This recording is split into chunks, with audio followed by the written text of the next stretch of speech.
Good evening, everybody. This is Devin here at the Christ Light and Love Center in the middle of the Burkesville, Kentucky Vortex. And tonight I have a special guest on here with me, Lynn Monet. And I've been wanting to have Lynn on for just a little while here because she's almost like well, she's much prettier than I am. She's obviously a female, but I feel like she's a good balance to the work that I've been doing. So she's a bit of a seer, she's a bit of a psychic, she's a bit of a ghostbuster, sort of like myself.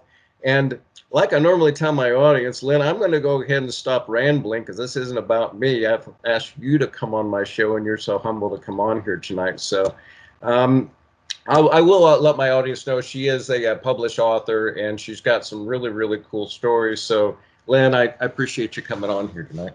Oh, thank you so very much for having me. It's such an honor to be here with you tonight. Thank you, dear. So I was going to let you go ahead and open up. What we're going to do here is we're going to try to bring this to you guys in two parts. And I think she's somebody really good to do a light meets the dark. So in the etheric, there are two sides to this coin. There is a dark side and there is a light side to it. But for whatever reason tonight, guys, I've decided we're going to actually go down the dark road first. So Lynn, I think maybe I think omnipresent, because omnipresent to me is like, that's like a real life, like haunting horror story.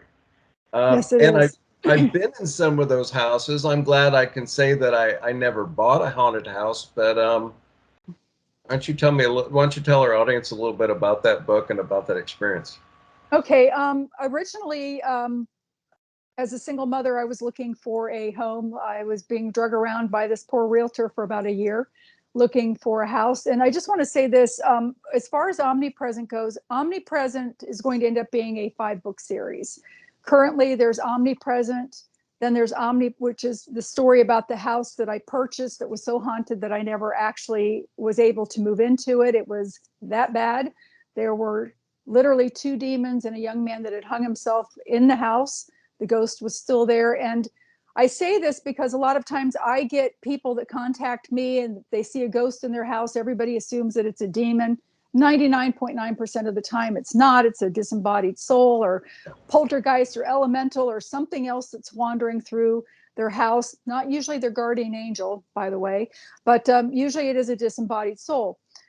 This house, it was a demon. It was a hell dog level demon, and as there's a hierarchy of angels, starting with the cherubim going up to the archangels, there's also a sub hierarchy going in the other direction. And this was a 1st level demon and like a 5th level demon. So, and they were actually demons. And like I said, I never moved into the house. In addition to that, people wanted to know what happened afterwards. So I wrote the book Omnipresent, What Happened Next, which talks about what occurred after the house was sold, catching up with people in the area that had similar stories to mine, because that whole area of East Flat Rock, North Carolina is haunted, not just the house that I lived in. And also it talks about an area that I went back to school later in life to further my degree. I've been a nurse for 40 years. 17 of that has been in palliative care. And I'm a death doula. I also have a degree in biological science. And so I wrote about a rotation that I did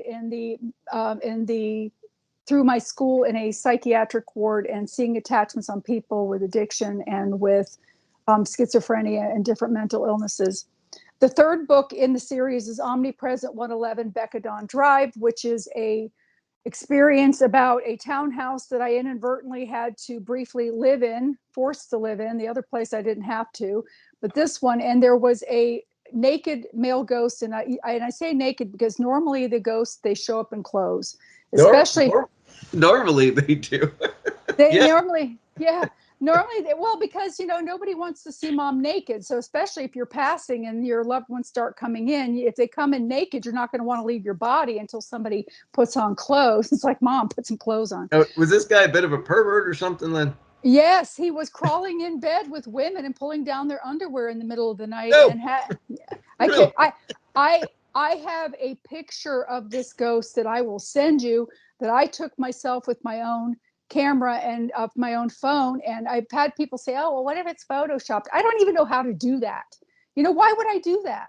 No, So I guess I mean, I hadn't heard you say that story before. So when I went to say, well, why isn't the ghost wearing clothes? Because the ghosts I've seen wear clothes. So if he's not, he's probably a pervert. I'm like, okay, that's confirmation enough he for me. he is a pervert, and had to deal with that, as well as the house that all of the townhomes were connected. Which the good lesson that I learned from is how to, if you do live in an apartment or a home that is attached to another one, and how to protect your space from spirits entering into it, because you never know what the people upstairs, downstairs, or next door are doing. Okay, So okay. So my audience, I don't mean to interrupt you, but my audience, I think, would be interested. Now, my go-to would probably, take some salt and go ahead and put those with my intention around my corners. But what's your go-to there? well, first of all, I make sure that the house is cleared out of any kind of disembodied soul or any other things. I usually use a fire component. I crack the door, crack a window, give them the option to leave on their own. If they don't, well, then the fire sucks air and they go in the pan. So they're leaving whether they want to go or not, and they're stuck in the pan and the stuff that's in the pan, and then I do away with it spiritually with a spiritual ritual to go with it, with water and moving water and that sort of thing. However, when homes are connected, they can go through the walls or the ceiling or wherever, and they're kind of like, nah, nah, nah, nah, nah, they move away. So before you seal off, and I use salt and stones in the corners. I use different things as well, because that creates like a force field, also like the salt in the windowsills and the doors. But the thing is you have to make sure that before you do that, that the whatever is out is completely out. Otherwise, you're going to be You don't want to, put, forcing, you're going to be gating them inside with you. yeah. So you want to make sure that they are completely out of the house. So with that event, I learned how to do that, and I've been able to help people, because that was a problem, going in and clearing people's houses, and all of a sudden something comes right back, but it's because they were playing games. They were hiding in the wall. And so it talks about, that's what 111 Beckett on Drive is about. I'm currently writing a book in the Omnipresent series called Gnome, as in like a gnome, place like home, omnipresent gnome, place like home, which has to do with a home that I recently inherited in Louisiana that has a resident Bogart, which is a type of, it's not a troll, it is an elemental. I was corrected recently on that. And he watches over the yard, and he's grumpy. And but he So, literally looks, so, go ahead. so now, Lynn, again, like, we can get to, some people will be very specific about their little people, but I mean, are these just the little people? Actually, when I first saw him for the first time, and I don't know what kind of, I won't want to use this language, but he loves to drop F bombs. As a matter of fact, he refers to me as a triple F bomb, F bomb, F bomb, F bomb, with the U behind it. And that's how he is.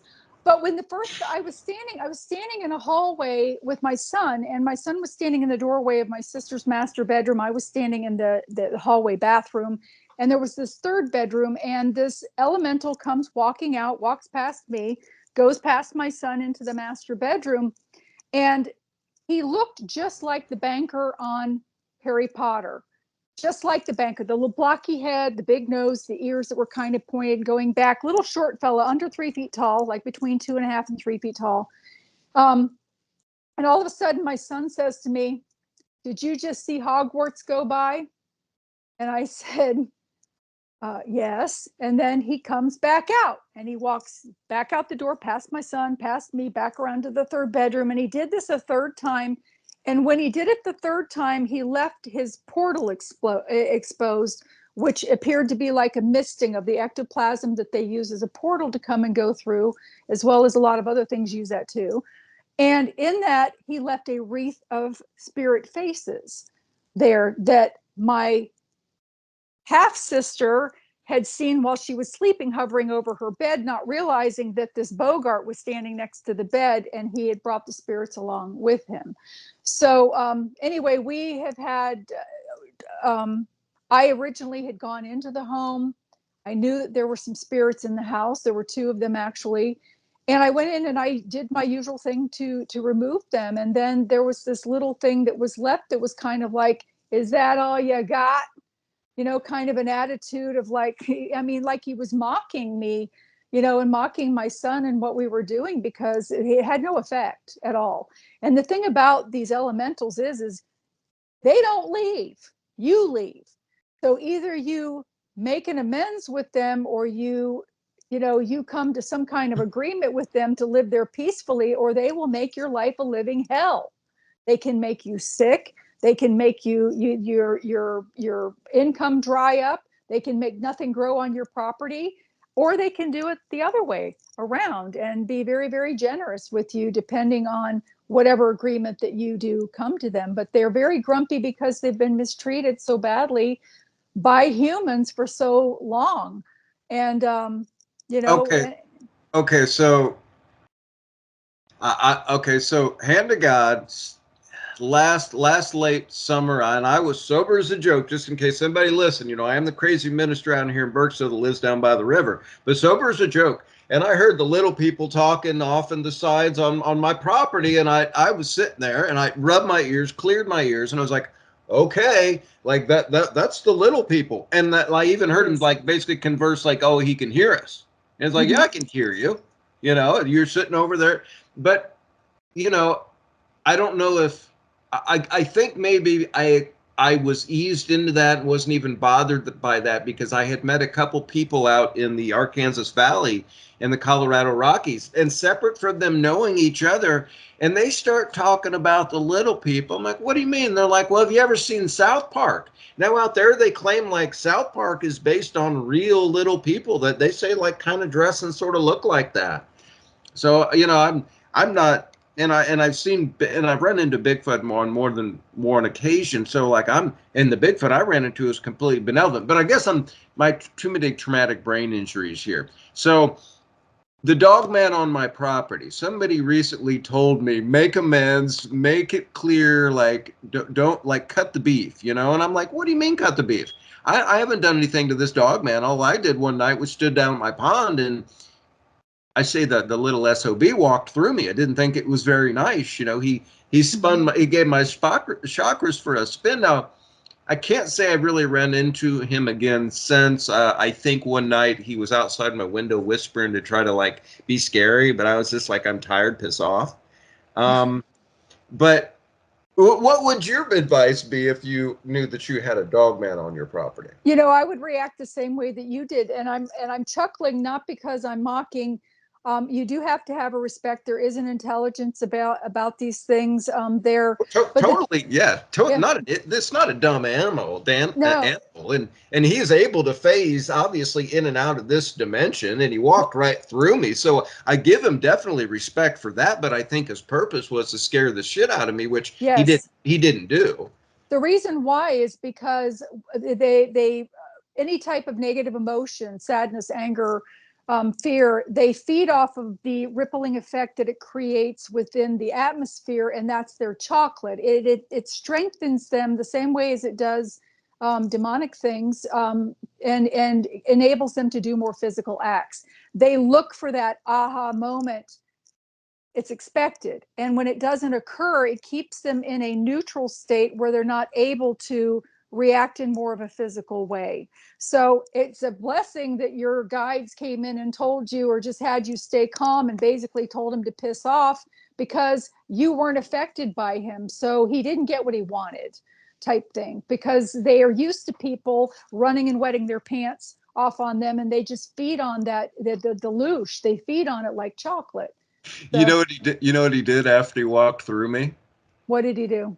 Stood behind me, and my hand to God, he sniffed me 3 times. I believe that. I believe that. My daughter had that experience with this hell dog thing, also coming up behind her and huffing actually multiple times on the back of her neck to get her to turn around to look to see what was behind her. So they do that. They sniff you, they huff at you. But the thing was, is he didn't get what he wanted from you, Yeah. you know. So then that part is important. That it's really important that people take responsibility for their emotions and control them during those times, because any little bit of fear or anything, you are creating your problem, and things were disappearing in the house. My son's shorts disappeared, and it's like, where did they go? I just folded them and put them here, and they were gone. And of course, after we bargained with them and found out what it is, they turned right back up. But the thing is that what had happened was, and the reason why he was there is that, and this is my book, Omnipresent, No Place Like Home, is that my sister had lived in the house for 10 years, and she suffered from cancer. That's not what she died from, but she suffered from cancer. But she had picked up this rock in the yard and brought it into the house and placed it upstairs in her third bedroom. And it was the strangest looking rock because it had concave areas and points on it. It literally looked like a rock from the moon, because it wasn't that normal rounded. It was more jagged looking. Like I said, it almost looked like somebody had poured cement, and it was misshapen, but it was this ugly brownish gray green color. And I found the rock in the third bedroom, and I picked it up, and I was going to throw it away because I thought, oh, look at this ugly rock. What does she have this in here for? But when I picked it up, the energy from it was so strong and powerful that it immediately ran up my arm, and I could feel it in my teeth. And I'm like, whoa, whoa. And I put it back down, and I'm like, nope, there's something about this rock. I think I'm just going to leave it there and leave it alone. And I went on about my business, cleaning up the room, but I could feel something in the room watching me, and it was him. He wanted to make sure that I wasn't, messing with his rock. It's a blessing that I did not throw away that rock, because I probably would have ended up sick or something. But it turned out that he wanted his rock back. And when my sister was alive, she was doing things, thinking that it was a disembodied soul coming into the house, approaching her bed at night, and moving things around in the house. And so she did things to protect herself. She set up different prayers and things that she was doing at night, and putting all of these things around, which of course prayers and things don't have any effect on elementals. They were created at the time of the earth, which really we were too, in a sense, which is a whole nother book. But so they were here before technical religion was here. So it does not affect them. So when she passed, of course, I go into her house, and I'm seeing all of this protective stuff around her bed and throughout her house. And I'm like, oh yeah, she said that there was a spirit. And when I went through and tried to clear it, of course, I had made mention that, he was still lingering there. But I realized, I was somehow, I just was told that it was his rock that he wanted, because he kept coming out of that third bedroom. And also, I had contacted two friends of mine that do remote viewing, one from Florida, one from South Carolina.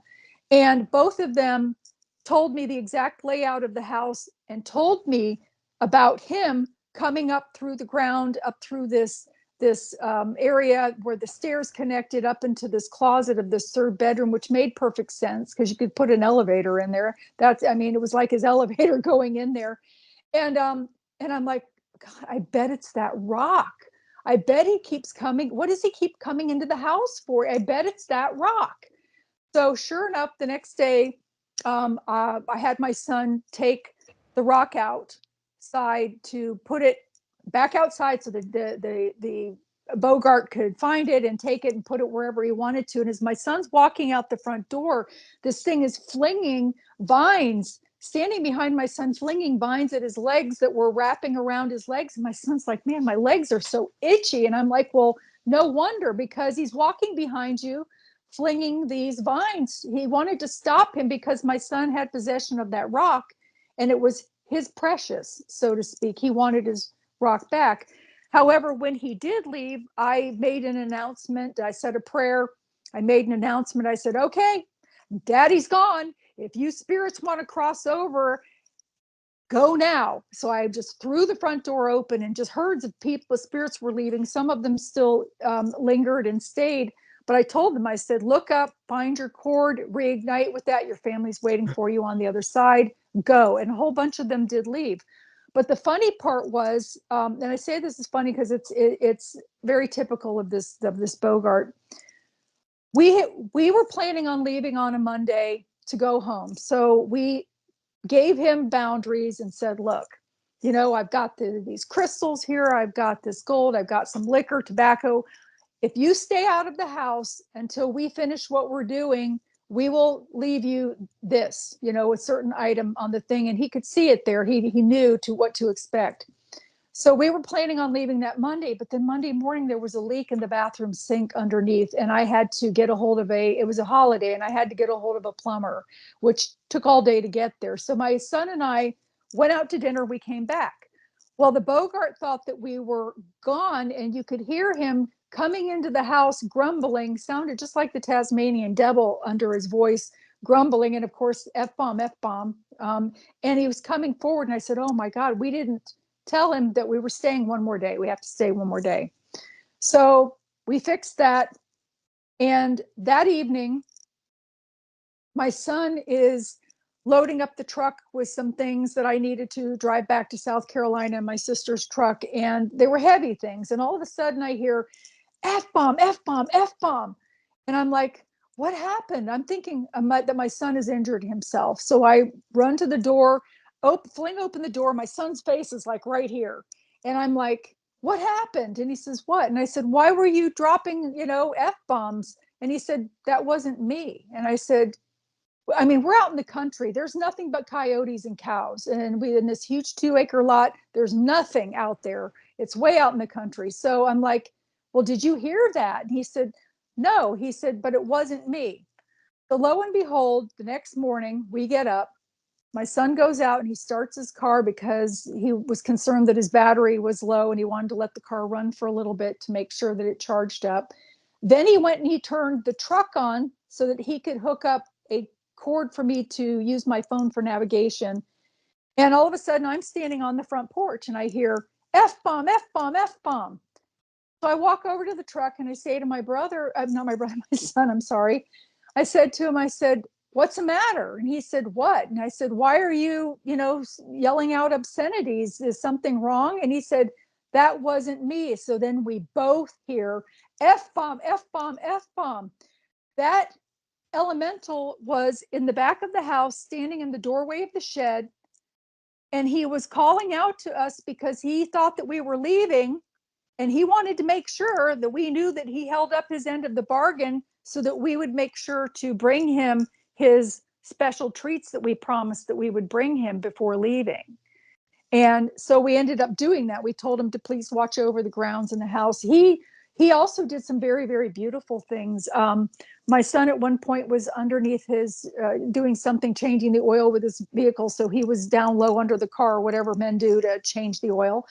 And he saw this spirit bare feet going past his car. And then all of a sudden behind it, he sees these little tiny feet of the elemento following the bear. And so my son came in and he told me, he says, yeah, our friend was outside and he had a spirit bear that was passing by, the car at the time. And he said, he was going to go back out and finish the car. And as he went out the front door, he called me. He said, you've got to come here and see this. The whole yard was filled with spirits, spirit animals, spirit people.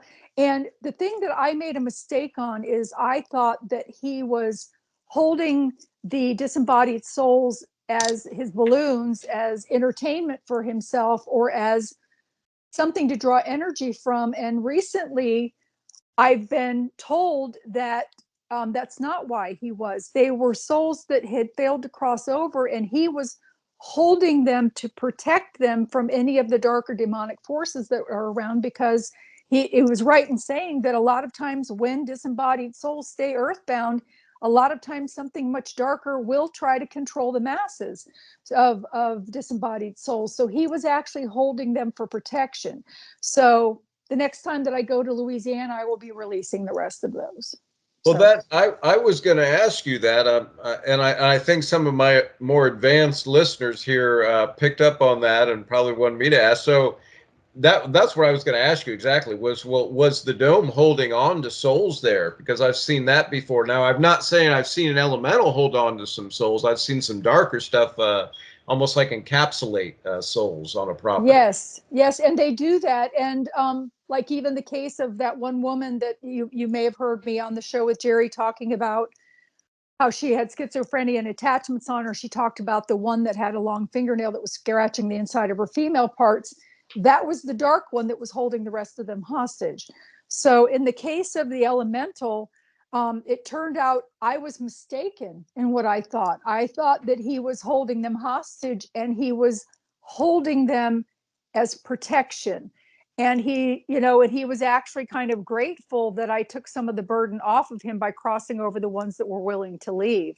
And now he still has a small group that is afraid. So I understand, going back, what my work is to help them to understand, to overcome their fear, to help elevate their vibration, so they're not bottom feeders, and they're not, once their energy is elevated, they'll no longer be hosts for anything darker, because they'll be above that. They won't be the bottom feeders anymore. And then they'll be able to cross over easier once they understand that they're worthy, that we're not judged on the other side. A lot of people, they remain here because traditional religion has created fear that maybe they're not worthy of something. I actually had with my ability to see spirits, and in my work as a nurse in end-of-life care, I've seen a lot of people pass away. And a lot of times the disembodied souls, because all of these beautiful um, angelic beings, as well as beings that look like they're from somewhere else, which is kind of where the galactic connects with the angelic realm, as well as their loved ones that are familiar to them, come in. The disembodied souls kind of come around out of curiosity. So I actually had, and if you'd like me to share the story with you, I will. I don't. I've got a good story if you want me to share it. Absolutely. Okay, I was standing in front of a patient's room, and I had my med cart, and I was there to check on her and help her be more comfortable. And as I'm looking into the sitting area in front of me, there were pillars, and peering out at the side of one of these pillars was this man. I mean, he appeared to be like maybe in his middle to late 30s, handsome fellow, and he had a beard. And the way that he was dressed, it was like the 1800s. You could tell that he wasn't upper class, but he was upper middle class. I mean, he had nice clothes on, and he's standing there, and he was a disembodied soul. And the thing about people, when they pass, they have the choice, freedom of choice, to cross over or not. And when they choose not to cross over, they're usually the ones that are lingering and haunting your houses. But the thing is when they don't cross over, they still have mental illness. They still have their addiction issues. The cause of death usually shows in their field. They do keep all 6 of their senses, and people argue the smell thing, but it's more of a memory recall versus an olfactory nerve smell. And the thing is he had this area in his abdomen area that appeared to me like Swiss cheese. And when I see a spirit like that, it indicates to me that they've passed away due to some kind of corrosive disease like cancer or cirrhosis of the liver or something. So I'm looking at this man, and I said, hi. And he's like looking over his shoulder, because I mean, it's probably been, a century since anybody's even spoken to him. And if they did see him, most of them would run off screaming, wetting their pants, And I was standing there, and I said to him, I said, no, you there. Why haven't you crossed over? And he came forward towards my cart, and he had this very, very heavy Irish brogue accent. And I'm like, why haven't you crossed over? This lady's getting ready to cross over. I can help you cross over. And he's like, me lady, I can't cross over. And I'm like, oh, well, of course you can. And this is like a one-time thing. I can see you. I can help you. Anybody else that sees you will run off screaming. And so I can help you cross over. And he says, me lady, I can't cross over. He said, my wife and my mistress are on the other side, and neither one knew about the other. So he had stayed earthbound all of this time because he didn't want to have to cross over and face his wife or his mistress, who now knows that he's been cheating. And I explained to him, I said, look, first of all, they may not Wait a minute. What? His last name wasn't Wendell. I think that might have been my grandfather. was he Irish with red hair and a beard? Might have been great grandfather. You never know. But He was busy, but no, it's got to be a different one. That's funny. That's funny. I explained to him that, they're probably not even there anymore, first of all, you know what I mean? They're probably gone off doing something else. And not only that, they they already know, that he was cheating on them, and they look at things differently there. And he still just kind of smiled and faded away, and I never, saw him again. So I don't know what happened with that. But he was keeping himself earthbound out of the guilt and not wanting to have to be confronted about his bad choice and behavior. So they stay here for a lot of things, and that brings up another subject about the body when it dies that I found when my sister passed away that I'd like to share if you're okay with that. Absolutely. Okay. One thing, being a sensitive also, when my sister passed away, she was cremated, and she wanted to have her ashes taken to the ocean where we grew up as kids and played. I grew up in Florida, in Southeast Florida. So I had the box with her ashes in it, and I had it wrapped in a towel, so I wasn't going down the beach having it screaming, I've got ashes to put in the ocean. But the energy that was coming from that box was so strong, and it made me realize that truly what's left behind on earth is the sickness, the negative emotions, the sadness, the fighting, the disease, anything of the negative things that you leave behind that you don't take with you with your soul when you cross to the other side. And the thing is people, a lot of times people want to get ashes of their loved one and put it on a pendant to wear or something in memory. But the thing that I found is that even though that negativity was familiar to me as far as being part of her, because of course we're well rounded, we all have the good and the bad. um, and even though in some situations being connected with her in that way might have brought some comfort, how important it was to have discernment about that sort of thing, of having something more negative left behind. If people you know are actually putting these things on their body, and the concern that I have for people making that choice to do that, because it's not the good stuff that's left, it's literally the stuff that is discarded onto the earth, that doesn't go with you to the other side of the joy and the love, and the peacefulness, and all of the harmony, and the things like that. So I And I'm reminded, Lynn, that, and we're told, right, heaven is within, the kingdom is within. And my experience with my loved ones when they pass, I mean, you can think of it as something external, but really for me, no, it's an internal thing. So it's nothing that I keep around me that would have my interactions with my mother or my father or my grandparents. It's that inner knowing, it's that inner peace. It's, something that they can, put in that special place in your heart and your soul. So, and absolutely. I mean, I understand, like you're saying, like why we keep these trinkets around, but really, do you want to have access? Do you want to see your loved ones again? You don't need to reach outside of yourself. Find that meditative state and go within. There's where they are. Absolutely. I totally concur with what you're saying. And the thing is I just was shocked at how strong. I actually ended up having to put her ashes into a sand pail with a towel over it, and walked it down and walked into the ocean waist deep, and then submerged the pail so that she wouldn't blow all over. But the thing was, is I felt that at that time that this information was brought to me because of the reason being that it's like Devin said, you have a heart connection with them anyway, even when they're on the other side. They can hear you. They can be in six places simultaneously. I've also learned that as well, so that they can be in the car driving to work with your brother while they're with, your father, and with you all at the same time. And they seem to be really busy about the moment they pass. Yeah, yes, yeah, they are extremely busy. They have a Yeah. lot of things that they're doing, and but the part that gets left behind is not the true soul. It's the stuff that we accumulate while we're here on earth in that human body.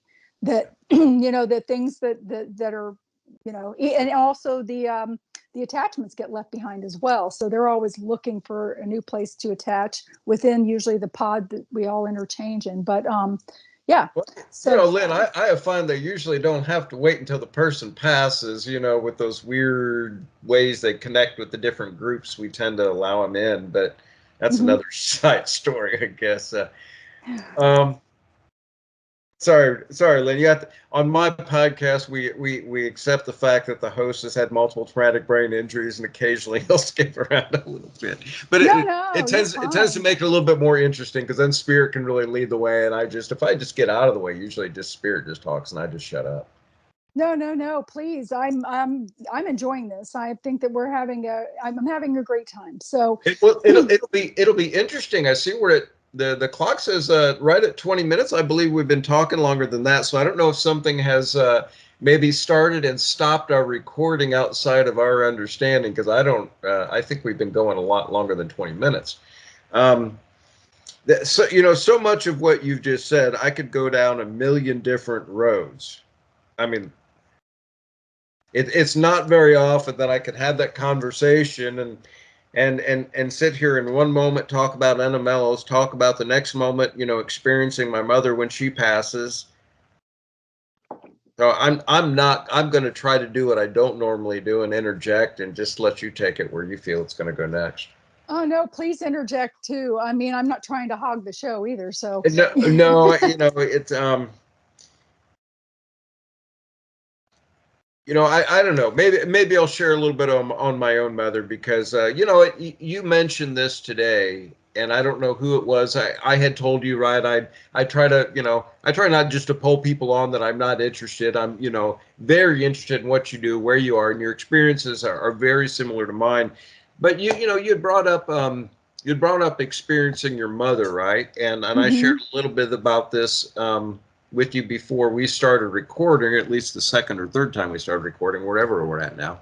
But yeah, you experienced that, not quite that sadness maybe that a lot of times I think we experience, and you talked about. And so I think I wanted to share a little bit about that. So I was born on 420. 420 when my mother passed. I was out actually on the Oregon coast, and was enjoying my birthday. And I had been spending some time, trying to heal, my own dark side, the shadow side, and reaching places that I didn't have a name before. I was just calling it agape, to come to find out that it's called samadhi, or it's called Brahman. It's just getting real high up there on that spiritual consciousness level. And in my humble opinion, guys, if you want to know where the miracles and everything are, that's reach that state of consciousness, and you'll find all those miracles that Christ talked about. But at any rate, so I got the call, I don't know, maybe like 6 in the morning, and like I knew the call was coming before it even came in. If and Lynn, you know what I mean. Like I knew before the phone rang, it was going to ring. I knew when it rang what that message was going to be, and it was going to be that Mom passed. And I took just a minute, was sort of went to that bummed out place, but then was just like, wait a minute, why am I going to get bummed out? Like, Mom's been suffering, right? Mom is free now, right? So what have I got to be bummed about? I mean, that's about my ego and me trying to hold on to any part of her physically or here on earth, I felt. So, I don't know what it was. I got up and I thought, well, I'm sitting out here on the ocean, right? I'm going to go out. I'm going to go and enjoy the ocean in the morning here. And, I had fallen asleep. It could have been 5 minutes. It could have been 5 hours. It could have been 5 days. It was kind of strange, but I lay down amongst some reeds, right? So some Mhm. ocean reeds, and just like took a really quick nap.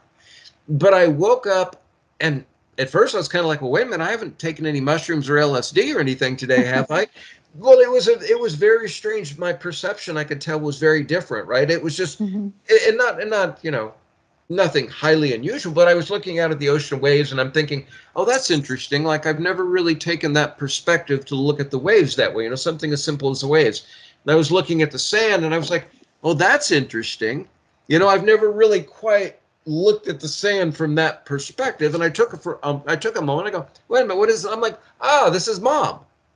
This is Mom. There's Mom. That's her presence. And then it was like she had shown her presence several more times up to the point of your funeral. But one of the most simplest ones was it was the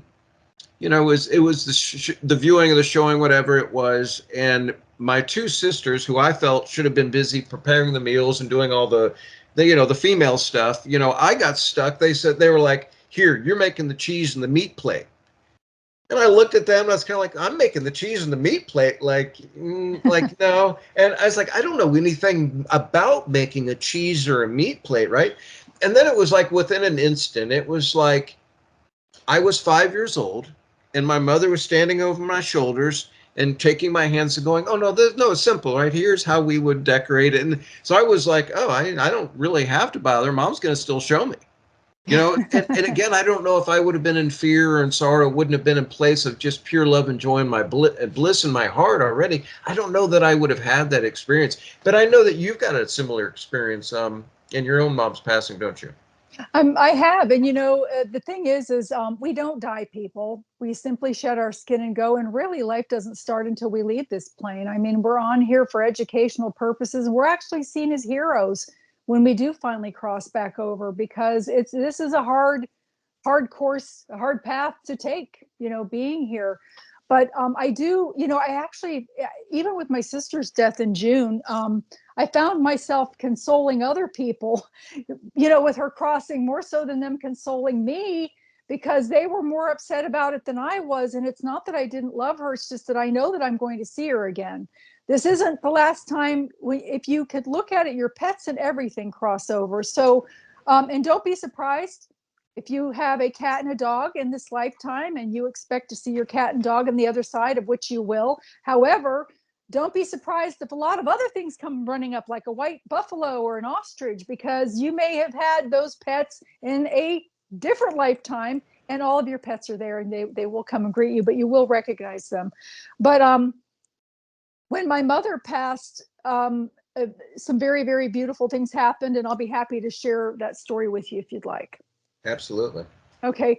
My mother, the one thing, first of all, I'd like to say, people with death, there are three different kinds of death. There is a natural death, which most of us usually have. There's sudden death, which is handled differently on the other side. And there is near-death experience, which is also handled differently on the other side. But I'm going to talk about natural death. A lot of times people with natural death, they'll be aware of their time coming to a close, and they'll start talking about it. They might say, oh, well, if something happens to me, make sure that so and so takes my cat, or they'll start saying goodbye and talking about the fact that they're going home. And my mother did this. She was in hospice. She was going around the facility in her wheelchair, telling people the day before that she was going home the next day, and sure enough, she did. She passed it around 1:30 in the afternoon the very next day. And she was even talking to this lady who she had lost her dog 3 days earlier. She had to have the dog put down. And my mother was comforting her and telling this woman, oh, well, I'll take care of your dog, and I'll wait for you to come and retrieve your dog when your time comes to go home. And so, like I said, she literally passed away the next day, but I was the only one there with her at the time that she was actively transitioning. And the thing is, um, a lot of times people the spirit chooses to stay embodied until the very last minute. Sometimes they choose to leave earlier, even as much as a day earlier, and just allow the body to finish. They're sometimes even standing with you in the room, for that matter, while the body is waiting to pass. My mother chose to stay embodied until the very last minute. And I know this because even though she was at a stage where she could no longer open her eyes and she could no longer verbalize words, she would move her eyebrows up and down and try to mouth words, and it was appropriate. It wasn't random. People would come into the room and say, hi, Phyllis, and she would, in response. Same thing with me talking to her. And the thing about people, when they get closer to their time of death, the filters that we accumulate in childhood through adulthood start to efface, which allows us to connect with the telepathy, verbal communication from the spirit realm, as well as being able to hear people in physical body in speech. And this is where she was at. But as she was laying there, I was stroking her arm, and I noticed that the whole room on the opposite side of her bed, floor to ceiling, wall to wall, started to have this misting, this ectoplasmic portal of this misting. And every once in a while, I'd see like a pant leg stick out or a shoulder stick out, and there was movement on the other side. And I'm watching this. And of course, we mentioned that they show up in clothes because they do. And towards the head of my mother's bed, it started to efface. And in that opening, my grandmother, my mother's mother, stepped in. And she looked the exact same to me as I remembered her last. And they usually do present the way that you remember them last, but not in the sense of sickly, like if somebody has had cancer and they've become emancipated, down to like 70 pounds, you're going to remember them when they were healthiest last, or in a way that you will recognize them. And so my grandmother steps in. She's got her little tight 80s curly perm and the leisure suit that she made herself. She even presented in glasses. So, I mean, she presented that way because that's the way that I remembered her last. And she comes over to the opposite side of my mom's bed. My mom's sitting at a slant. She starts stroking the inside of my mother's forearm. And she leans forward and she says something into my mother's ear, of which my mother responded with the eyebrow and the mouthing thing, as my grandmother's spirit was pulling away. And she did this 3 times, and my mother appropriately responded. I see this frantic wave. So Lynn, the spirit on the other side came to your mother 3 times? No, my grandmother came in through the area that had effaced in the ectoplasmic portal. Yeah. Yeah. She walked in, her spirit was standing next to my mother's bed on the opposite side. I was on one side, my grandmother was on the other side, and my mother was sitting at a slant. So my grandmother was stroking the inside of my mother's arm, and she would lean forward to my mother's ear and say something, and then my grandmother would stand back up as my mother's responding to whatever she heard my grandmother say telepathically.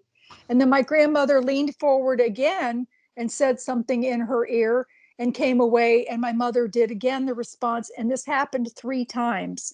Can I ask you a question, because I've witnessed something similar in like a 3 like that with somebody. Have you seen anybody else like come up that way, like in for whatever 3s? Yes, I mean, actually I have, but I didn't think of it,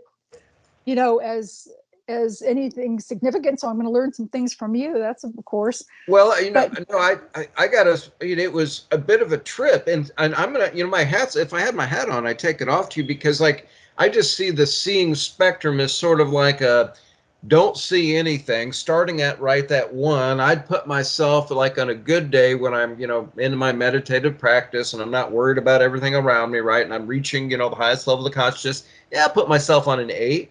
But you seem to have like the way that you can see, particularly like at the time of death, is you're seeing like more detail than what I see. I mean, I'll share with you what I saw, because I think the 3 is interesting.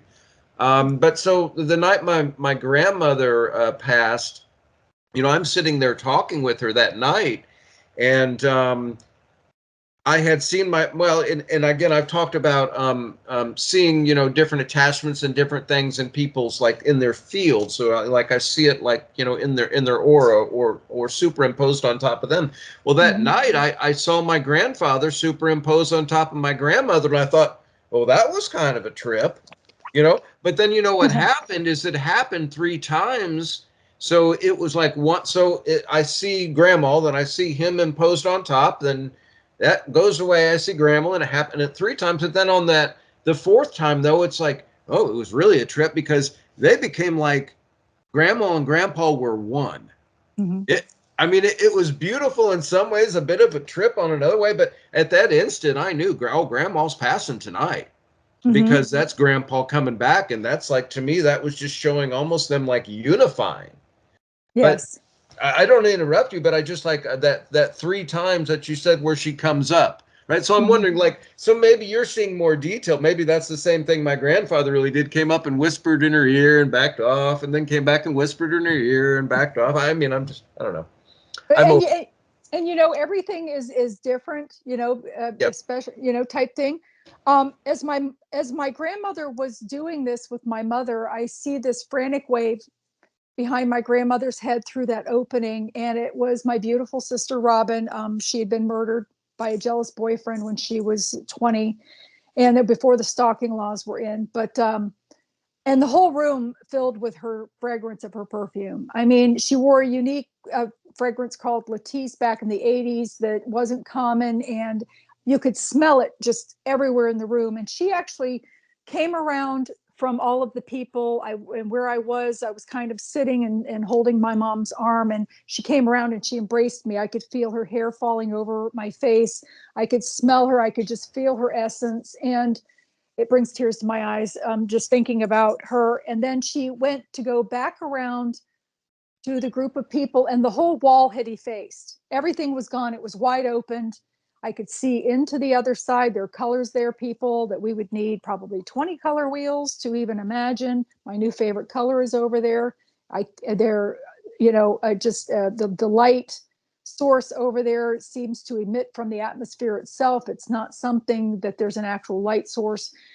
There were a lot of things, but there were hundreds of people over there, and there were angels and these other beings that I'll mention in a minute, which kind of brings the so-called galactic together with the angelic realm. You're gonna go into our off-world lives and existence in that star family, huh? Yeah, well, I'll just tell you what I saw, and you can take from it whatever your Hey, opinion about it is. hey, But I'm the crazy. They already like I took on the name out here once I heard crazy minister that moved in down by the river. I was like, hey, they call John the Baptist crazy. But no, I've seen craft from other worlds, we could say, my entire life. I've probably seen at least 50, 60, maybe different type. I told somebody the other day, they said, oh, how many craft do you think you see? And I said, well, shoot, the other night when I was sky watching out here, we saw 35 in like an hour. That was one night. But there, no way, no way. And I'm like, well, then I'm not even going to go into telling you some of the off-world incarnations I know I've had, not even being human. exactly. So Yeah, sometimes, well, me too. Me too. I'm with you on yeah. that.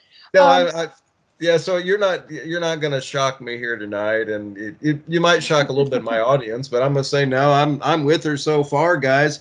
My BS meter's not going off because I've had experiences and everything she's talking about. So. Oh, well, thank you.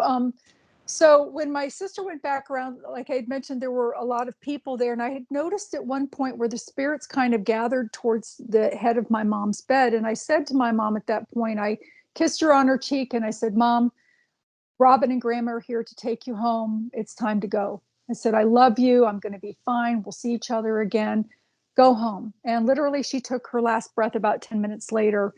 And I'm watching these spirits at her bedside, and they were huddled together like a football huddle, but they were layered like a peony flower. So when they opened, my mother's spirit was standing in the center. It was like they were trying to stabilize her spiritual feet. And the thing about the people in the room is that there were some of them that I recognized from this lifetime and some of them that I did not, but my mother did.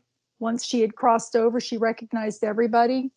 And the thing about it is too is the feeling of love and elation that comes from the other side when they come into the room. There are no human words that can describe it. There's no feeling that can touch it. It just is. And when you're sitting in that environment, you cannot help. The joy is so strong, but sit there and smile. And the thing was, is I'm sitting there enjoying this. I'm watching it. My mother's not dead because to me, she's, I can see her. She's standing right there. And all of a sudden I look over and I notice that her physical body has stopped breathing. And I remember thinking to myself, uh-oh, I better call somebody to come in, because if the nurse walks in here on her own and my mother's died and I'm sitting here grinning from ear to ear, that's not a normal response. They might think I did something to her, type thing. So I called the nurse, and the nurse came into the room through the festivities. They didn't seem to be bothered by her being there. They just continued on, and the people greeting my mother. She pronounced that my mother had passed. But the thing was, is that there were these beings, in addition to angels and loved ones, there were these magnificent beings that stood so tall. The ceilings were about 10 feet, and they capped them like at where an eyebrow level would be. And I say, and they appeared to be the level of angels, and the love that they exuded, but they didn't have wings, and they looked to be from somewhere else. And if you want to take it from a scientific level and not a spiritual level, Energy can't be created or destroyed, and we are in fact energy. And with all of the stars that there are in the sky, it would that are actual sunshines for other solar systems and planet, setups, it would be really, really ignorant on our part to think that we're the only species out there. So when those entities or souls or beings finish out their lifetime in whatever solar system they're in, they also need to have some place to go, which is why I believe that those souls were on the other side. Now, I'm not talking about the bug looking things. I'm talking about these beautiful, I mean, I don't know if they were male or female. And again, it doesn't matter because they were just gorgeous, but um, they were exuding such love from that, to her. And the thing was, is as people continued to greet her in the room, they started to thin out.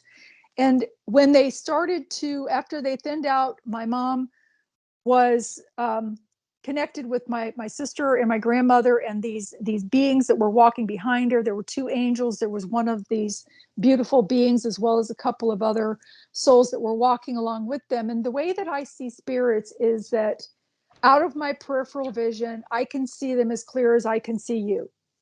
I can tell you what color their hair is, if they're close enough, their eye color, what they have on, all of that. I can tell you all of that. When they're in front of me, like say about 10 feet away in front of me, it resembles to me, like for instance, to explain it in more physical terms, when you're in the daylight, you're standing in a parking lot in front of a mall, and you're getting ready to go into J.C. Penney, and that big plate glass windows there, and you see your reflection.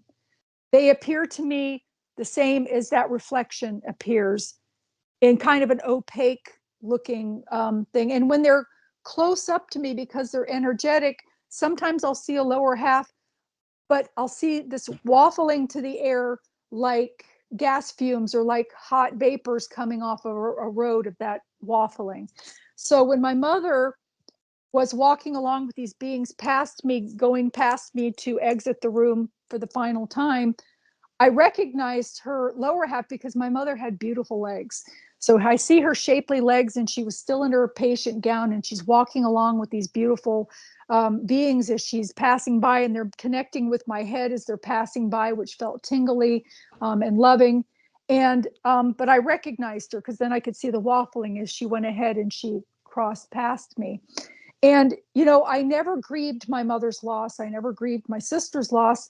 They're all over there having a blast, like they're on vacation in the most beautiful place in the world.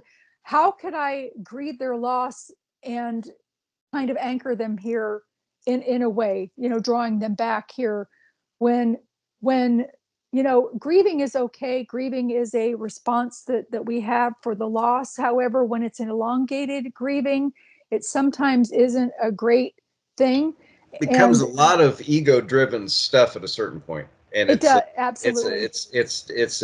it's a you can call it. Well, I think a lot of times we won't go into the archons tonight, but a lot of times I think those archons attach in those moments, and then it's just sort of, it's not about the grieving of the passing anymore. It's some weird thing.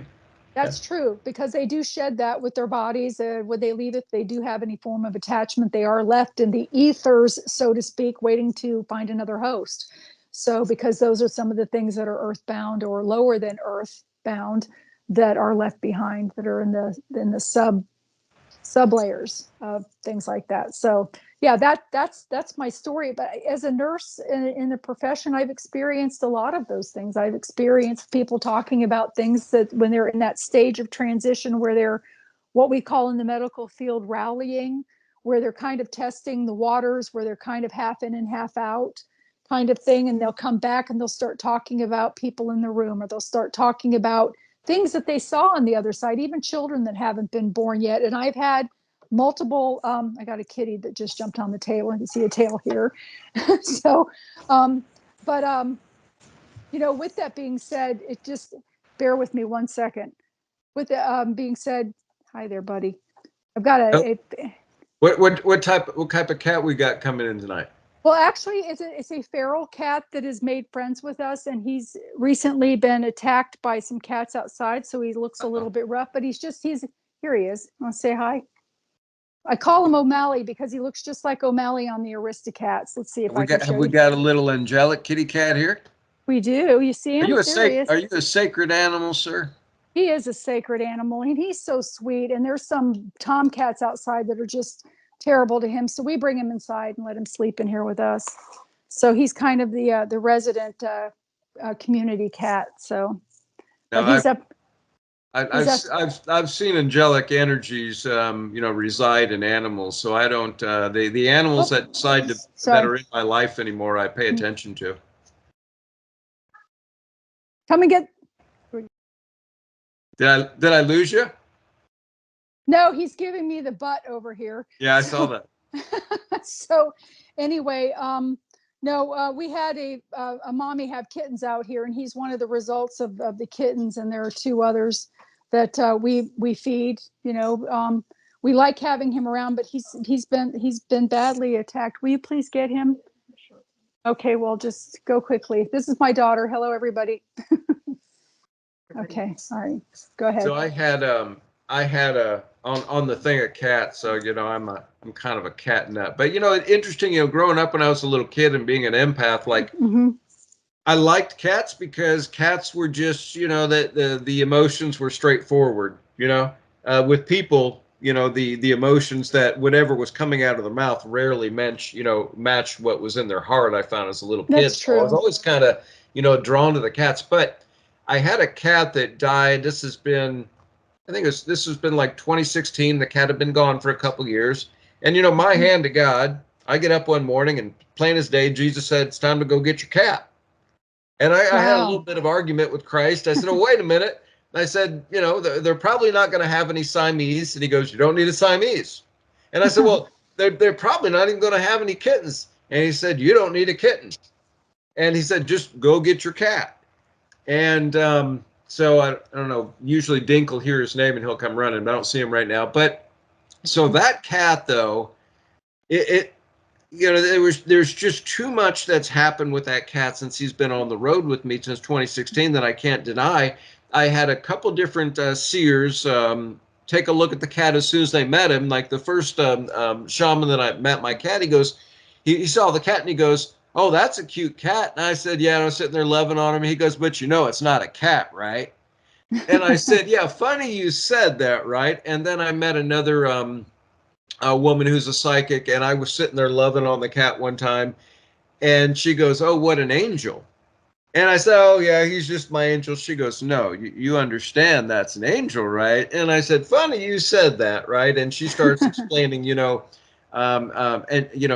sacred animal and how that angelic energy will then basically entertain that same space with the animal. But my hand to God, though, we were camping in Trout Lake, Washington. So it was fairly early in spring. So the bears had just started to come out, and we were out in the rural parts of the camping. Now, maybe Dad had too many edibles that night. I'm not quite sure, but I was sound asleep and just, I wasn't going to get up.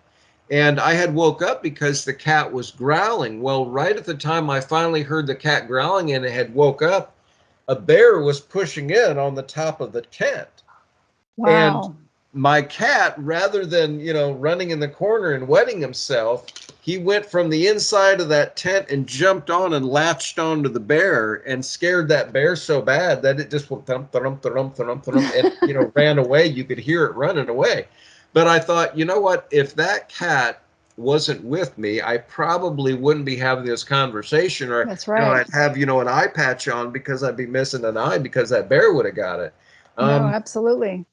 But, and probably, pound for pound, that cat probably a little bit better of a Ghostbuster than even I am sometimes. Well, the thing is they say that they walk the spirits to the door. And the thing is I'm a dog person. I have never been a cat person. I admire them from afar. But this little fella and his sisters just captured my heart. So I've now become a cat lover as well as a dog lover, whereas always before I thought that I wasn't. So, I mean, and he's a cool cat. He's just a big love. And, he's just, yeah, he's worked his way in our hearts. And so now he's a member of the family. But I feel bad because he was born outside and he was pretty much raised outside. You know, he likes to go outside, but now that he's older, these male cats are coming and attacking him, and I don't like that part. So, you know, I try to coerce him to come inside and give him a warm blanket to sleep on. And, you know, then he comes in and he sleeps about, and the thing is too, is he won't use the litter box in the house, and he doesn't pee in the house or spray. He will go to the door like my dog does and start meowing to be let out. And then he'll run out and do his business in the yard, and the dog will go out in one area and the cat will go out in the other, and they'll both be dropping nuggets in the grass, you know.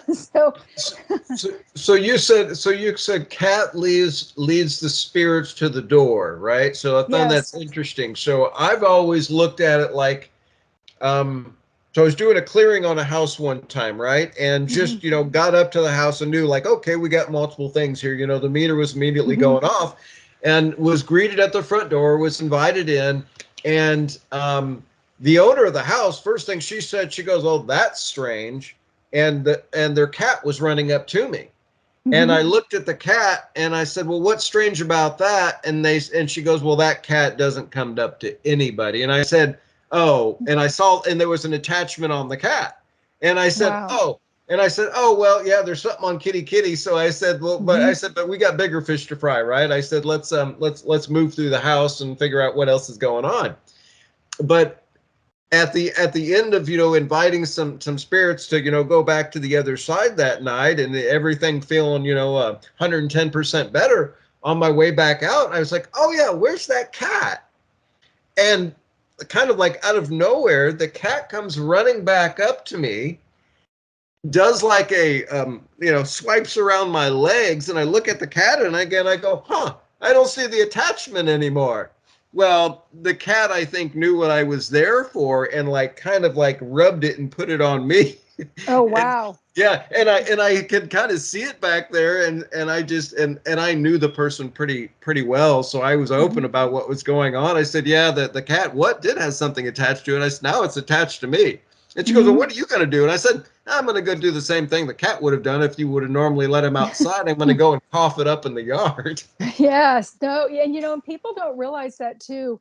You know, when we go into people's homes, you know, the preparation and the prayer and things that we need to do to protect ourselves, because we're almost going into battle in those situations. Of course, the beings, they know ahead of time that we're coming. They don't want us there, so they're constantly attacking us, and we have to almost literally keep up this force field around us to prevent them from attaching to us and us taking them home. And it Yeah. does happen. I had one attached to me recently. Actually, I was at my sister's house, and of course, I was under duress because she had an aviary of about 100 birds, and I was there for 5 days.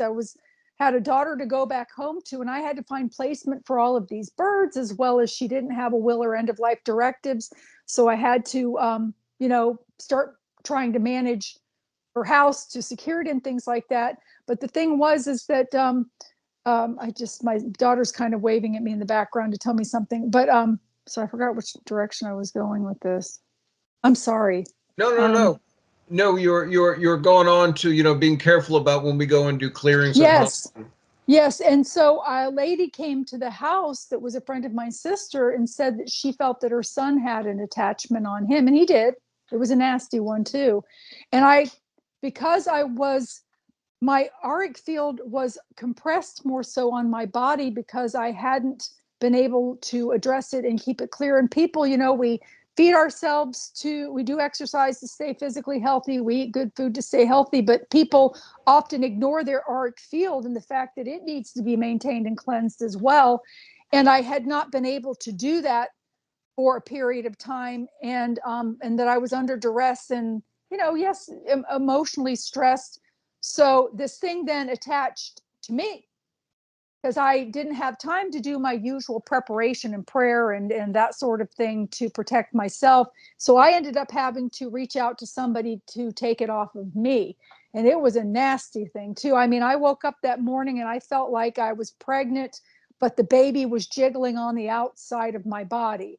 And I'm like, well, I've got an attachment, you know, and I reached out to somebody, and sure enough. So you were feeling on like your lower, maybe like your Manipura chakra. Is that where you're like, you think Yes, attached? yes. but in addition to that, it had anchored this this not tail, like a root. It had started to root in through my spinal column and root down into my lower body with this root thing that it was connecting in. And it literally was on the front of me with its face and things like that. It had a mouth and everything. And yeah, I had to have it taken out. And because I started having low back pain, and I'm like, what on earth? Maybe it's because I slept on the couch that night because I was dealing with the Bogart. And but sure enough, no, it was that thing, and it was creating pain. And that's another thing too. Pain is a funny thing and can be attachments as well. Yeah. And a lot of times people in their need to normally, they may not have had an addiction, but they get an addiction trying to find comfort from the pain that this attachment that is attached to them is causing. And then they end up being addicted to the pain medication when normally they would not have been. So, yeah, there's an old, and people can still find his videos on YouTube, and he was an old, so Derek Prince. Now, if you Google Derek Prince on YouTube, you're going to find a young Asian pastor, not the right Derek Prince. We're looking for the old British pastor. But something he impressed upon me years ago that I found to be really, really beneficial was that, he was talking about, he talks about the meat and potato of the spiritual battle, right? So it's kind of rare in the Christian ministry to find that. But one of the things he impressed upon me one day was, okay, so you're depressed. How do you know it's yours? Well, you're angry. How do you know it's yours? Well, you're sick, disease, whatever it is, cancer even. He said, well, how do you know it's yours? And, I sat there one morning and had listened to him say that so many times. And right as the behavioral therapist, well, how do I know it's mine, Derek Prince? Well, because, right, it's in my brain, right? But, he had said that I noticed in this one house I was living, I would get up 110%, right? Ready to take on the day, just ready to go. And I would stand in front of this one mirror, and it was almost like just something would come along and knock my feet out from underneath me. And all of a sudden I would go from 110 to like doubting everything that, was around me and my whole existence.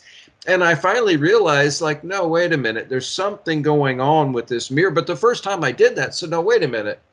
Derek Prince basically said, stop and say, hey, wait a minute, is this even mine?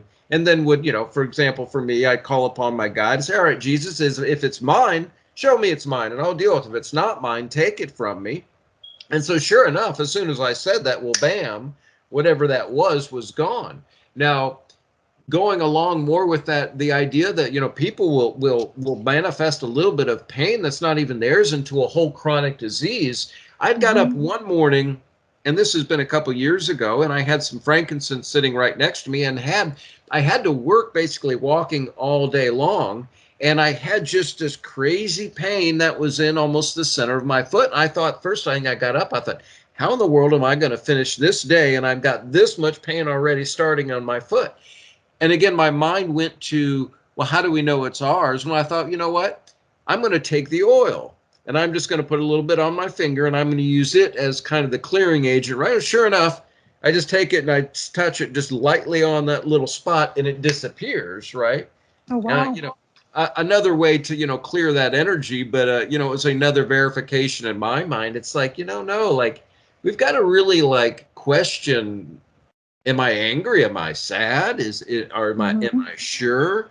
I was hired to be the minister, the Ghostbuster, the healer out at Hot Springs out in Cottonwood or Buena Vista, Colorado, and shout out to Kathy Manning, favorite boss in the world. But you would think in a position like that where you're hired to clear the energies, right, and that's what you're there to do, among other things. But I get up one morning, and I'm looking out at the mountains. I've got, you didn't have to pay me to be there. I just love doing that. So I got up every morning ready to go do my job. But I got up one morning and I thought, well, what the hell is this? Because I got up and I heard, God doesn't love you. And and I literally started laughing out loud. And I said, what pissant demon did they send this morning? right? I said, like, Yes. this isn't my first rodeo, guys. You kidding me? This is the best you got? But I started laughing and I said, no, of course God loves me because I am God. Somebody reminds me, ye are gods, children of the Most High. But, I could have sat there and taken that one little thought, right? And I could have manifested that into a much bigger reality for myself, right? And had not only a bad morning, but a bad day, then a bad week and a bad month, Hmm. just from that simple little voice in my brain that decided to say God didn't love you, which is So horseshit. true. Yep, so true. My daughter, I had an incident when I was the omnipresent house.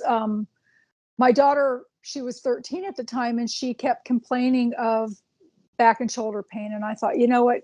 This poor kid, she's in middle school. She's lugging this 50-pound book bag to and from school every day and up and down the hallways because they didn't give them lockers.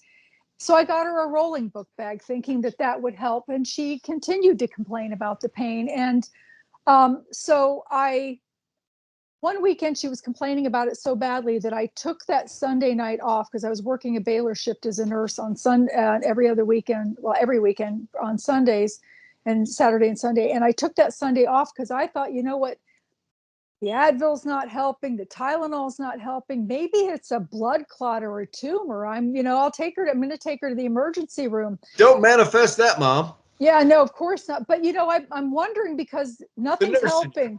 Yeah. Right. Yeah, nothing's helping. So she finally fell asleep. And of course, with like children and things, if they've gone to sleep, you don't bug them. You take time for yourself. But I figured if she woke up again and was still complaining about it, that I would take her to the emergency room. So she woke up, and that particular day, I had to stop by the haunted mansion because I was meeting with um, a Native American woman and her partner that were coming to see about clearing the things out of the house. And I brought my daughter along with me because leaving there, I was going to take her to the doctor, or to the doc in the box, or somewhere to see about maybe having an x-ray done on her, her back and shoulder. And the way that the house was set into the property, because it was a half-acre lot, it had a driveway that could have probably fit 7 cars in it. So my daughter's sitting in the front of the house waiting for us, and these people pull in and they get out of their car. First of all, she tells me that if the house had been built over 3 feet from where it was, that it wouldn't be haunted, because it's not about the age of the house, it's about the age of the ground that it's built on. So even a brand new house can be haunted if it's built in the wrong place. So she said to me, she said, And you're speaking about ley lines for my audience, right? yes, and vortexes, yes, the opposite and the negative, yeah. So anyway, the lady points at my daughter and she says, "Is your daughter complaining about back and shoulder pain?" And I'm like, "Yeah." I mean, it wasn't even something that I mentioned. I didn't think it was something relevant or important. And she says, "Well, because she's got an attachment on her back." And I said, "Yeah, she's been complaining a lot about pain." And she says, "I'm not surprised because it's a big one too." And then energetically, she shifted something and pulled it off of her, and they threw it to the ground. And she and her partner were stomping it into the ground. And she asked me, she said, "Ask your daughter how her shoulder feels." And I said, "Hey, Brittany," I said, "How does your shoulder feel?" And she starts moving it. Then she starts doing this thing with the helicopter with her arm. And she said, "It feels fine." And I said, "No pain at all?" And she said, "No." And the pain never came back. But it turned out that she had picked up an attachment in that house that was creating her pain. And of course, 13 going on 14 is kind of a crucial age, because if they're going to start to experiment, they're going to, usually that's the age. And it could have definitely, and she's an empath, she's very gifted, could have definitely derailed her path in life and taken her down into a different direction. Yeah. And fortunately, that was negated. And fortunately, she's an asset to the community, and she's very gifted, and my son is too. So, yeah, those sorts of things can happen. And boy, we could go into a whole nother show with this subject. So, Well, definitely. and I think we might save it for some more of that light stuff for our part 2. But this one's on the tip of my tongue, and it's along that same avenue. So I'm going to open up about this one because I think it's important that people understand. I don't even care if you've been given a diagnosis. And this particular woman I met this day actually had her back operated on.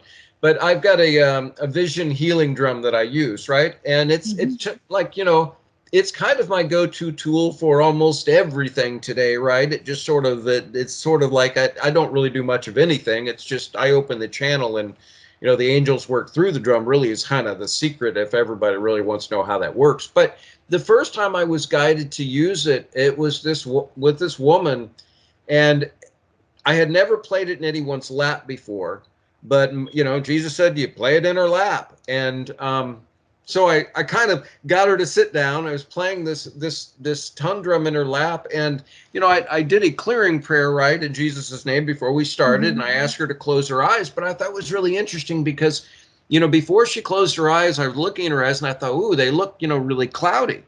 Now, it only takes like a minute really for me to play this thing in your lap, and it seems like everybody everybody whatever they need to get, it happens within a short period of time. Well, she's laughing and she's crying, and she's like, you could see her almost experiencing every emotion within this little window of time. But I got done playing and I took the drum out of her lap and she opened up her eyes. But Lynn, they were clear, like somebody took an eraser or something and like took out whatever that cloudiness was I saw. But then she stands up and she goes, Jesus Christ. Jesus Christ. And she goes, no, wait a minute, Devin, because at that point, I think she had realized, because we had met a couple of times, she realized I was a, minister ordained, right? But she goes, no, I didn't mean any offense. And I said, no, dear, you're not offending me. And I said, be quite honest. I said, I don't think you're offending Jesus, that I had felt Christ's presence, when I was playing that in her lap. And she stands up, she goes, no. She goes, I've had 20 years of back pain. She goes, I've had it operated on. She said, it's gone. Yes. And then as she's returning back to work, you could hear her walking all the way back to, she was a manager of this restaurant, but walking back to work going, did you see that? Could you believe that? She's like, oh, my back pain is gone. Well, and she wanted to call that a miracle. Now, if she's listening tonight, I didn't take that from her at the time. To me, it wasn't a miracle. Because it was really just a correction in her field, or that thing that was attached, causing all that pain back there. But we had talked a little bit about this, and Christ said, he tells his disciples, go cast out demons and heal in my name. Now, why doesn't he say go heal, then cast out the demons? Well, it's just been my humble experience as a minister and as a healer and just a child of God, that if you can cast out or you can get rid of that negative energy that was there, then it's like the disease was never there and disappears. I agree with you. I agree with you. Absolutely. Absolutely. And I really admire you for the work that you do and all of the good things that you bring to people. And thank you so much for doing that. No, it's, Maha Avatar Babaji. I love my old yogi ascended master, right? He said, there is no saint without a past and no sinner without a future. That's true. So I'm no different than anybody else. And at one point in time, I think a lot like yourself, I was seeing through the veil at a young age. I was having conversations with Christ at a very young age. A lot of times it was going to church. I have to come back later that evening and be told that's not exactly what I meant. And, I'd love to share those stories with you sometime, but that's not really what's important to me right now, is to understand that as a child, I knew that I came for something bigger. I was even called to work in the behavioral field of psychology, but you know what? I stepped away from the table for the longest time, but, it's almost like spirit, kept drawing me back and kept drawing me back to the point where, I could say that spirit at one point in time had to have me break a limb on my body. So I had to almost, be quiet and lay still for a while. But, it's just that, I am highly human and imperfect as anyone else. So if somebody as boneheaded with as many traumatic brain injuries as I've had can reach the highest levels of consciousness and can perform miracles in Christ's name, then anybody can. That's true, and we all are born with the ability to do it. And just fortunate for some of us that we've had the opportunity to nurture those things and to embrace our gifts. And some people have been taught to be afraid of them. And hopefully, with this energy shifting, these dimensional things that are going to be happening here really soon, it will be an easier time for people to be able to connect with that, and to elevate their what's the word I'm looking for? Energy, their You call it yeah, consciousness, maybe. the consciousness. Yes, that's the word Yeah. I'm looking for. Thank you. I mean, we're going to wrap this up, but I guess, I fully understand what you're talking about, and we can look that from a Christian standpoint, Revelations. We could look at the Hopi prophecy, right? The Mayans Mm-hmm. didn't get it wrong. We Mm-hmm. interpret it wrong. They were talking about a brand new place and time. But this has been my experience, everybody. When everyone's talking about that shift to 5D, right? And almost like a lot of times I see people sitting back like they're sitting on their hands and they're waiting for something. Well, this is my point, as that humble person who's stood on the outskirts of Brahman and who's peeked into these higher levels of consciousness. I'm not saying I've been there for a long time, just brief moments of time. But those states of consciousness, that heaven on earth, right? That's here right now. That's not something that you have to wait for. If you want to experience this 5D shift, you can have at it right now. I do believe in some of the visions that I've seen that I believe it becomes easier for the masses as we get closer to this, maybe this grand event that so many people talk about. But Mm-hmm. it's just my humble opinion that you don't have to wait, everybody. That's You can right. make you can make that shift, you can make that move to that place that Christ was talking about for so long, that place of heaven on earth. When the disciples asked Jesus, hey Jesus, where is this place? And when he says it's closer than the end of the tip of your nose, That's true. well, that must mean it's got to be inside me then somewhere, because Yes, if it's closer than the tip of my nose, I don't know what else is any closer than inside me. you're Lynn, hey, absolutely right. I'm not going to keep you anymore tonight because I know you've had a busy night, but we're going to have you back on though. I would And love that. I think when we have you come back on, we're going to focus on a little bit more of the light because, I know the dark tends to sell and it tends to get a lot of clicks. But I know in my own experience that you don't want to stay there, and anyone can step into their Christ consciousness and can experience all that glory and casting out and healing in his name if you choose. That's very, very true. Also, if anybody wants to get a hold of me, I have a website. It's www.lynn Monet, like the painter, Monet. That's www.lynnmonet.com. I do have an email there that you can get through to me, and forgive me if it takes me a little while to get to you, but I will answer the email. I am answering my own emails. Also, my books, if you're interested, they're on Amazon. Some Don't of you them I make a own. little bit more money if they buy them onto your website? Well, and it's not even about the money. It's just that there are certain books that I'm only selling on my website because of the way that I've been treated by Amazon. So No, I also it don't gives like me, Amazon. Go to yeah, go to her website and get her books, guys. Don't go to yeah, Amazon. exactly. And I'm also able to personalize them and to sign them for you. And actually, I think they might even be cheaper on my website than they are on Amazon right now, to be honest. Then that's So like a win-win. yes, exactly. So yeah, definitely reach out, and I look forward to hearing from people. So, and be What, sure to give this a thumbs up and subscribe if it's a subscribe thing, but definitely give us a thumbs up, and your comments count too. The algorithms, woo woo, yeah. definitely do that. And Well, we and, do and appreciate and it. Lynn, on my side, everything I feel like I'm hitting over the target because YouTube always has to remove views from my videos, and I really can't understand why unless I'm hitting on something that they don't want to have come out. One last one, because we had we touched on this one like a month ago. Did you ever get somebody for your podcast yet? So or have you started that back up yet? Your own podcast? I'm looking for a producer actually, to help me with that. I would like to start my podcast back up. I did have a podcast called Synchronicity, the Next Level Paranormal. Again, a blanketed term. It's not the 101 class. It is the advanced class where people can come and congregate to talk about these things freely and not feel, that they would, be strange or have anybody belittle them because of it. It is a place to congregate, to bring the love and the light and the experience together and to freely talk about it. So I am looking for a producer. I'm also currently looking for an editor right now for my book. I have a book that's completed. It's been completed for a year.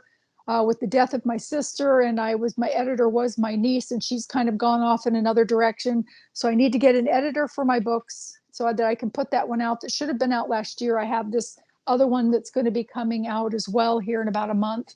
It'll be finished and good to go for editing. So if you do editing, you don't have to be a professional at it. You just need to be good at it. Reach out to me, that way as well. So yeah. Oh, good. Let's hope. For Let's hope maybe we can manifest a little something over there. Right. For you. Or if you're a producer, I've got exactly the intro that I would like to use. If it could be used again, it's already set up.